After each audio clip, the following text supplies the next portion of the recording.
dari Masjid Baitul Mutakin, Ranting, Kebon Baru. Baik Kiai, satu pertanyaan aja. Dari awal menarik, berkaitan dengan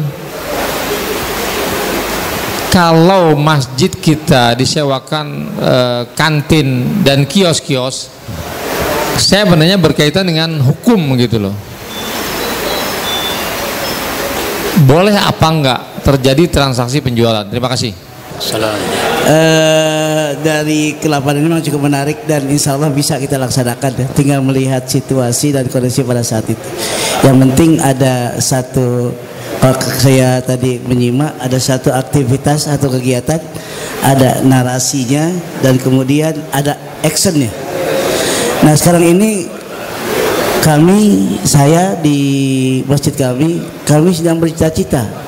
Sudah lama cita-cita ini tapi belum terlaksana. Masjid kami cukup besar, ukuran saya cukup besar. Cuman kita tidak memiliki lahan parkir. Nggak punya lahan parkir. Nah di depan masjid itu ada sebidang tanah sebesar kalau nggak salah 400 meter. Cukuplah untuk lahan parkir dan bisa digunakan untuk aktivitas perekonomian, untuk memfasilitasi daripada operasional masjid. Yang jadi masalah sekarang mungkin dari pengalaman Pak Kiai, ada nggak cara-cara untuk bisa cara pembebasan tanah tersebut? Bagaimana prosedur-prosedurnya? Karena memang tanah di Menteng kan cukup mahal. Ya, kira-kira kita membutuhkan sekitar 10 miliar untuk pembebasan tanah tersebut. Karena per meternya 25 juta. Nah, kami dari kepengurusan ada yang berani, ada yang menghitung pakai akal. Kalau 10 miliar, katakan kita cicil 3 tahun berapa per bulan? Dapat nggak kita secara akal? Tapi kalau kita kembalikan kepada Allah, beda lagi. Nah, bagaimana tuh caranya kita bisa meyakini teman-teman bahwa ini mungkin ada trik-trik lain bagaimana caranya agar bisa cita-cita kita ingin membebaskan tanah di itu cepat terlaksana. Terima kasih Ustaz. Terima kasih. Assalamualaikum warahmatullahi wabarakatuh. Dari Masjid Nurul Haq. Nurul Haq. Pertanyaannya Pak hanya umum Pak ya. Terkadang ada masjid atau musola yang mana asetnya sudah diwakafkan secara tapi tidak murni Pak untuk diwakafkan, seolah-olah yang mewakafkan tidak ikhlas gitu. Jadi pada saat kita mau mengembangkan untuk mencari dana, nah pihak keluarga agak menahan gitu. Jadi terkendalanya seperti itu karena banyak cara yang bisa mengembangkan pada akhirnya tidak berjalan. Ada juga yang memang sebenarnya dana itu kalau dari jamaah ada berkeinginan gitu, karena ikut campurnya orang yang memberi wakaf atau keluarga, mungkin keluarganya dari orang tuanya yang memberikan itu sudah mengikhlaskan kan. Mungkin setelah turun temurun masih ada keluarga yang ikut andil di situ, jadi mempersulit untuk berkembangnya masjid atau musola. Baik Pak. Ya. Seperti itu Pak. Terima kasih. Saya kira cukup. Terima kasih. Wassalamualaikum warahmatullahi wabarakatuh. Waalaikumsalam warahmatullahi wabarakatuh. Yang pertama, di masjid tidak boleh ada transaksi jual beli. Maksudnya adalah sepahaman saya itu di ruang peribadatan. Kalau ini masjid ya di dalam ini. Kalau di luar sana, apalagi di halaman, ya nggak apa-apa. Karena itu bukan di dalam masjid. Yang tidak boleh di dalam masjid. Maka masjid punya toko, masjid punya koperasi, mungkin saja. Ini pemahaman saya. Ya. Kalau kita belum mantep, ya perlu minta fatwa kepada ulama. Soalnya ada juga guru yang tidak membolehkan. Kalau mau dagang soalnya di luar pagar. Lah kalau nggak ada pagernya, kan nggak semua masjid pakai pagar. Begitu ya Pak. Ya kalau lahan mau dibebaskan dengan harga yang mahal, silahkan hitung-hitung dulu. Hitung-hitung itu maksudnya dari mana kita bisa membayarnya. Maka lahan yang dibebaskan itu harus produktif, harus menghasilkan juga. Kalau lahan dibebaskan, kemudian dibikin kiosnya dikontrakkan, dapat penghasilan, lalu digunakan untuk bayar cicilan, ya itu namanya logis. Nah kalau jamaah semangat infaknya tinggi, memang dia juga mampu, maka itu juga hitungannya jelas. Jadi supaya utang itu bisa dibayar, sebab walau bagaimana itu utang masjid kepada pihak lain. Begitu Pak. Soal wakaf, hikmah dari pertanyaan ini adalah pengurus masjid itu kalau sudah status tanahnya wakaf, itu jangan cuma status, tapi diperkuat dengan administrasi, sehingga harus didapatkan sertifikat tanah wakaf. Wakaf itu kan artinya berhenti. Tanah kalau sudah diwakafkan, maka dia berhenti. Apanya berhenti? Kepemilikannya. Bahasa kita udah nggak boleh pindah tangan. Nazir itu bukan pemilik. Dia adalah orang yang diberi amanah untuk mengelola aset wakaf dengan baik.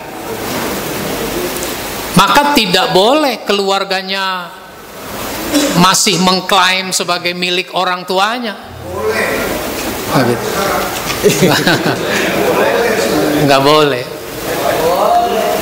Ada seorang ustadz ngasih ceramah di masjid. Saya hadir di pengajian itu. Ustadz itu bercerita ada jamaahnya yang mimpi. Lalu nanya, Pak Ustadz, saya mimpi, kira-kira apa artinya mimpi ini? Mimpi apa? Orang tua saya yang sudah meninggal datang. Waktu datang dia nggak ngomong apa-apa, diem aja. Cuma dia dalam keadaan bertelanjang, tidak berpakaian sehelai benang pun.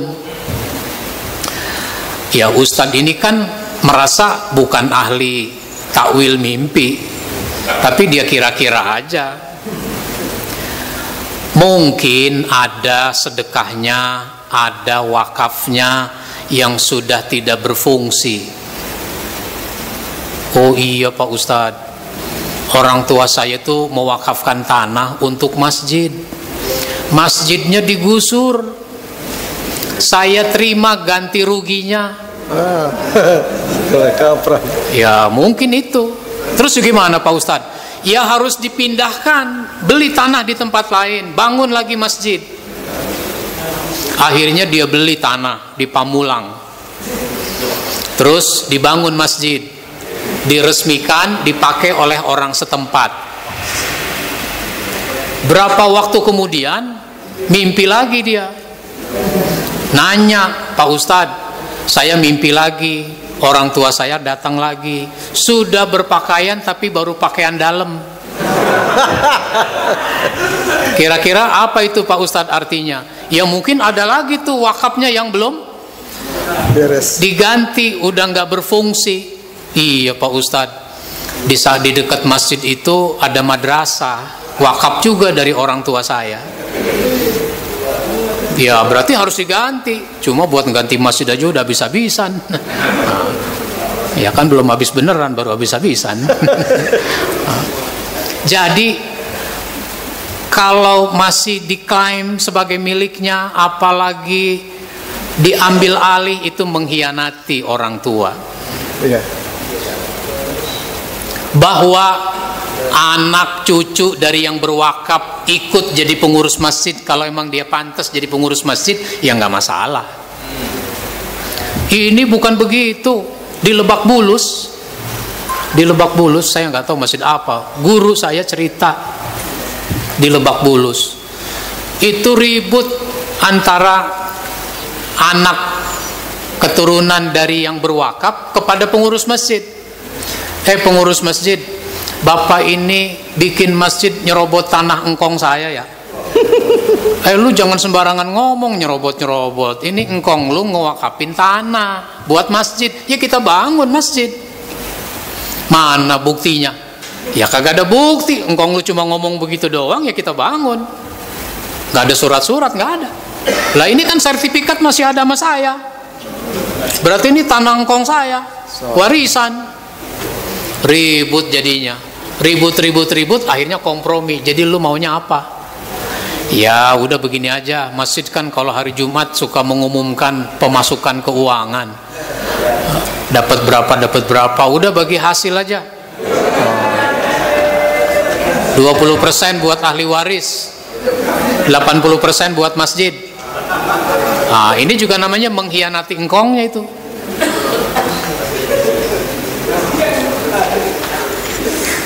Jadi harus diurus sertifikatnya.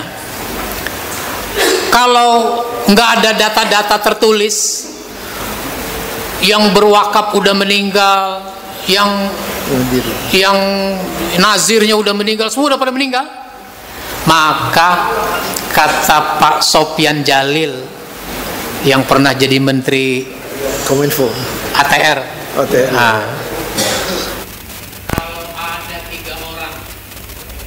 saksi bahwa ini memang tanah wakaf, 3 orang itu dipegang omongannya, tulis pernyataan bahwa tanah ini memang tanah wakaf dari almarhum siapa. Nanti itu bisa dijadikan dasar untuk membuat sertifikat tanah wakaf. Itu begitu. Baik, cukup ya. Nah. Baik, karena waktu, terima kasih Pak.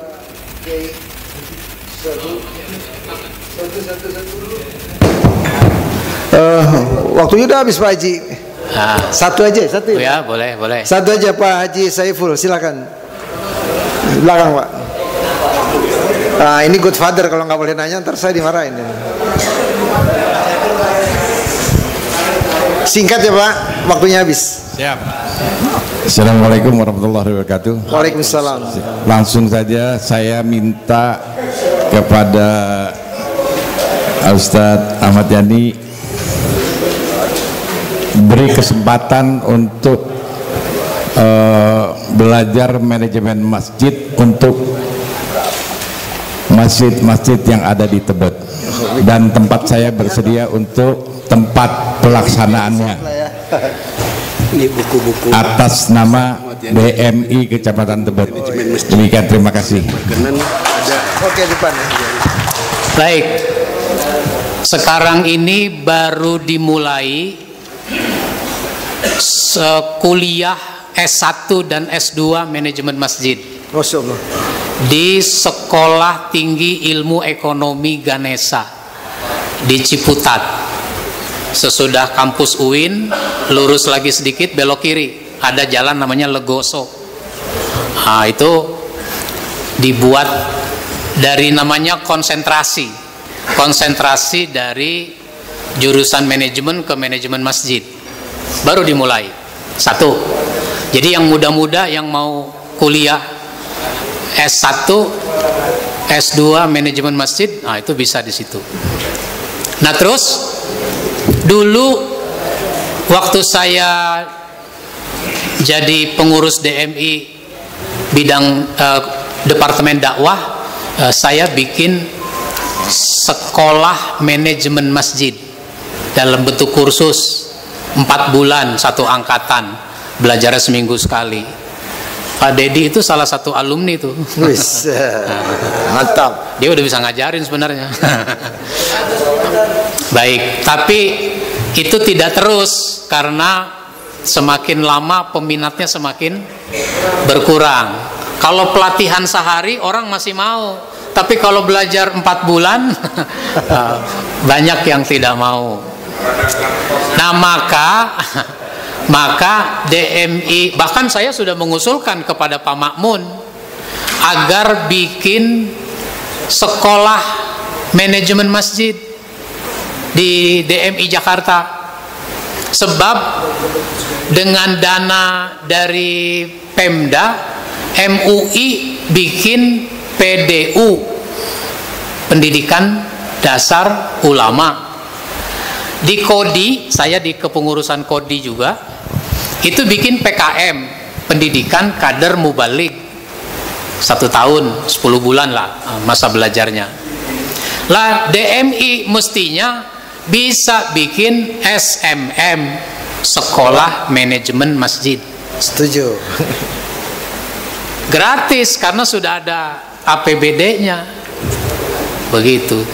Udah lama saya ngusul begitu. Tapi belum juga. Ya itu terserah yang punya program kan. Saya ngusul. Nah, sekarang DMI Kecamatan Tebet, di Tebet ada berapa masjid? 44 masjid. 44 masjid. Setiap masjid ngutus 5 orang minimal. 200 deh. 200. Bikin pelatihan yang agak intensif. Kayak begini tapi manajemen masjid. Tapi nggak mesti juga ke puncak kalau biayanya besar. Ya, di masjid mana di sana? Al-Hidayah. Ya. Apakah sehari dari pagi sampai sore? Apakah 2 hari besok balik lagi? Biar supaya pembahasan manajemen masjid bisa lebih intens, lebih dalam, lebih detail. Nah, saya bikin video konsultasi manajemen masjid. Saya sebarluaskan videonya. Saya ada di TikTok, ada di Facebook, ada di YouTube. Nah, itu bisa dilihat. Sebelumnya lagi ya, awalnya dari penulisan buku. Alhamdulillah saya sudah menulis 10 judul buku tentang manajemen masjid. Bukunya ada di luar. Nggak mesti beli, yang penting baca. Iya. Karena ada orang udah beli buku belum juga dibaca. Tapi kalau Bapak mau baca, bagusnya beli dulu.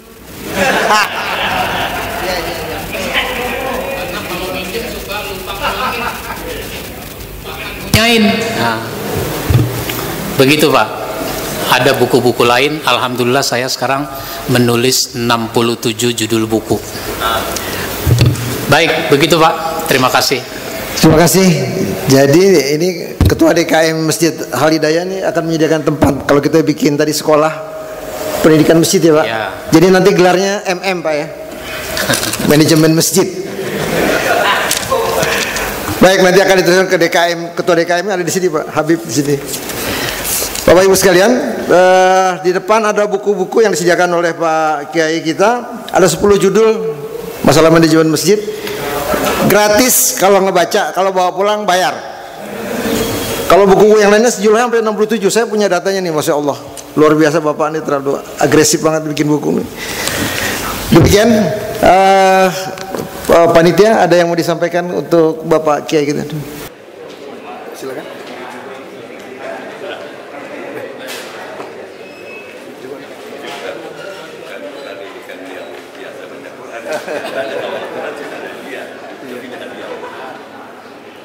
Baik, Kiai mohon izin semuanya pandangan kemari.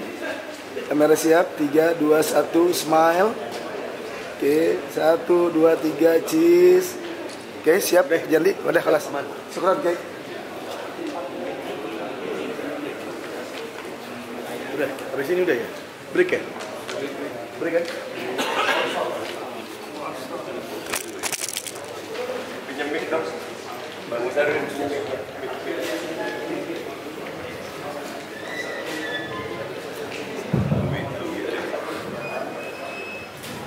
kita bersama-sama membacakan suratul Fatihah untuk guru kita, kawan kita, saudara kita, Kiai Haji Alwi Abdul Rasid Abdul Syafi'i yang saat ini sedang menderita sakit. Mudah-mudahan dia akan penyakitnya dipulihkan kembali kesehatannya dengan baca suratul Fatihah, dengan berbijak suratul Fatihah. Ala hatinya wa kulli niyatin shalihah wa ila hadratin nabi lahum al-Fatihah.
Syukran, jazakallah khairan.